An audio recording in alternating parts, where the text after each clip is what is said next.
The next fear we shall consider is the fear of imperfect health. This would include the fear of illness, the fear of physical deformity, the fear of old age, and the fear of mental deterioration. Here, too, we find the fear of cancer, the fear of polio, and the fear of paralysis. The fear of imperfect health is, indeed, very common. Perhaps that is why we have so very much of it. As with all the fears, those people with the greatest amount of fear try to mask that fear. By denying it, they think it'll go away. It will not. By their actions, you can clearly see the presence of fear. The fear of imperfect health is seen in those who try to look and be younger than they are, in those who totally avoid any form of physical risk, in those who overemphasize health, physical fitness, drugs and medication, and in those who incessantly talk and worry about who has what and who is in which hospital. But the strongest fear is found in people who dislike, avoid, or show prejudice towards their fellow human beings, who are imperfect physically or mentally.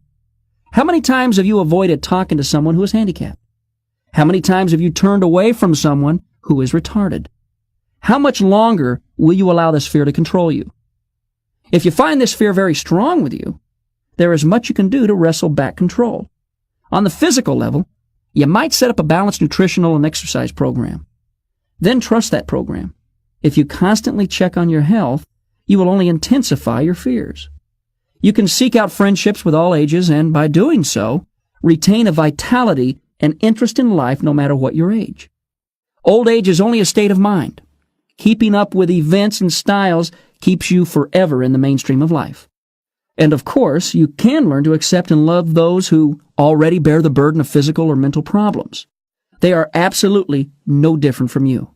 They want love. They want acceptance. They want happiness. They want to have a perfect mind and body. See them this way, and you will have mastered the fear of imperfect health. If, on the other hand, you have already found yourself with imperfect health of body or mind, then may I suggest this beautiful formula by Hubert H. Humphrey. As long as I have a breath of life, I'm going to try to live actively and be a part of the daily life of my family and friends, my job, neighborhood, community, and country. I'm not changing my life because I have had cancer. Substitute your own problem for the word cancer. I know of no better recipe for living life in the face of personal handicaps than this. Remember, too, that the source of all power, physical, mental, and spiritual, is ultimately the superconscious. This power flows through you to the degree you allow. It is a very real source of strength, energy, and well-being. This is where health begins.